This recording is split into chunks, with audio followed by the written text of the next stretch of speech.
ಬಂದೆ? ನಿನ್ನೆ ಬಂದೆ ಬರ. ಹೌದಾ, ಇರ್ಲಿ ಬಿಡು.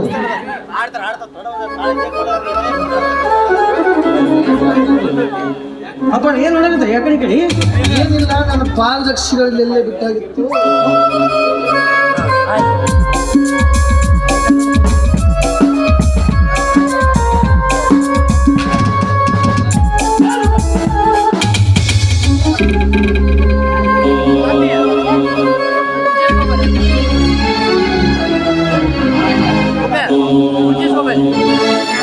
ರುದ್ರ, ಯಾವುದೇ ಕಾರಣಕ್ಕೂ ಇನ್ನೊಮ್ಮೆ ಇಲ್ಲಿ ಪಾದರಕ್ಷೆಗಳನ್ನ ಕೈಯಿಂದ ಮುಟ್ಬಾರ್ದು. ರುದ್ರ, ನೀನು ಈ ಮನೆಯಲ್ಲಿ ದುಡಿಯುವ ಆಳಂತ ನಾನು ಅನ್ಕೊಂಡಿಲ್ಲ. ಈ ಮನೆಯ ಒಬ್ಬ ಸದಸ್ಯನ ಅನ್ಕೊಂಡಿದ್ದೇವೆ. ಯಾಕರಿಯಪ್ಪ ಎಟ್ಟಾದ್ರೆ ನಿಮ್ಮ ಆಮಸ್ಯಪ್ಪ ಆಮಸ್ಯ ನಾನು. ರುದ್ರ, ನೀನ್ ಹಾಗೆ ತಿಳ್ಕೊಂಡಿರ್ಬೇಕು, ನಾವು ತಿಳ್ಕೊಳ್ಬೇಕಲ್ವೇ? 25 ವರ್ಷಗಳಿಂದ ಯಾವುದೇ ಆಸೆ ಆಕಾಂಕ್ಷೆಗಳಿಲ್ಲದೆ ನಮ್ಮ ಮನೆಯಲ್ಲಿ ದುಡಿದ ಬಂದಂತಹ ವ್ಯಕ್ತಿ. ಮೇಲಾಗಿ ನನ್ನ ವಯಸ್ಸಿನಕ್ಕಿಂತ ಹೆಚ್ಚಿನ ವಯಸ್ಸು ನನ್ನದು.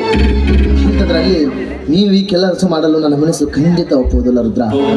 ಮಾಡಬಾರ್ದು ರುದ್ರ. ಯಾಕಪ್ಪಲ್ಲ ಎಷ್ಟಾದ್ರೆ ಆಮಸ್ಯ ರೀ ನಾವು ಧನ್ಯರ. ಹೇ ಹುಚ್ಚ, ನೀನ್ ಹಾಗಂತ ತಿಳ್ಕೊಂಡಿರ್ಬೇಕು, ನಾವು ತಿಳ್ಕೊಳ್ಬೇಕಲ್ವೋ? ನಮ್ಮ ಮನೆಯ ಸದಸ್ಯ ಅಂತ ನಾವು ಅಂದ್ಕೊಂಡಿದ್ದೇವೆ. ರುದ್ರ, ನೀನು ನಮ್ಮ ಮನೆ ಸದಸ್ಯನ ಅಂದ್ಕೊಂಡಿದ್ದೇವೆ. ನೋಡು ರುದ್ರ, ನೀನು ಈ ಮನೆಯ ಆತ್ಮವಿಶ್ವಾಸಿ. ನಿನ್ನಂತ ವಿಶ್ವಾಸಿ ಸಿಗಬೇಕಾದ್ರೆ ಈ ಮನೆಯ ಮಾನ ಮರ್ಯಾದೆ ಉಳಿಸುವಂತ ಮಾನವೀಯ ವ್ಯಕ್ತಿ ನೀನು. ನಿನ್ನಂತ ಮನುಷ್ಯ ಸಿಗಬೇಕಾದ್ರೆ ನಾವು ಪುಣ್ಯ ಮಾಡಿದ್ದೇವೆ. ನೀನು ಆಳು ಮನುಷ್ಯರಲ್ಲಪ್ಪ, ಈ ಮನೆಯ ಮಗ ಇದ್ದಂತೆ ನೀನು. ನಮ್ಮ ಪುಣ್ಯಪ್ಪ, ನಿಮ್ ಪುಣ್ಯ ರೀ ಧನ್ಯರ, ನಿಮ್ ಪುಣ್ಯ. ಅವರ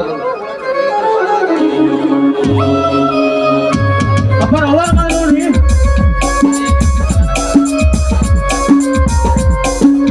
ರುದ್ರ, ಬೆಂಗಳೂರಿನಿಂದ ಯಾವಾಗ ಬಂದಿ? ಅವರ ನಿನ್ನ ರಾತ್ರಿ ಬಂದಿರಿ. ಅವರ ಭಾಳ ಲೇಟ್ ಆಯ್ತು, ಬಸ್ ಲೇಟ್ ಆಯ್ತು. ಅದಕ್ಕೆ ಅವರ ನಿಮ್ಮ ಮಗ ಮಾಂತೇಶ ಗಚ್ಚಿಗೆ ಬಿಟ್ಟು ಬರ್ಬೇಕಾದ್ರೆ ಭಾಳ ತ್ರಾಸ ಐತ್ರಿ.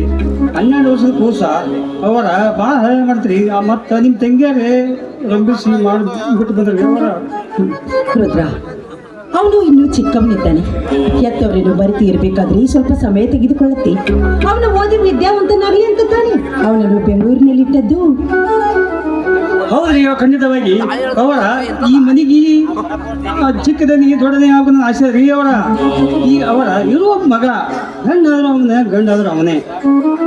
ಅವರ ಹೌದು ರುದ್ರ, ನೀನು ಹೇಳುತ್ತಿರುವ ಮಾತು ಕೂಡ ನಿಜ ಇದೆ.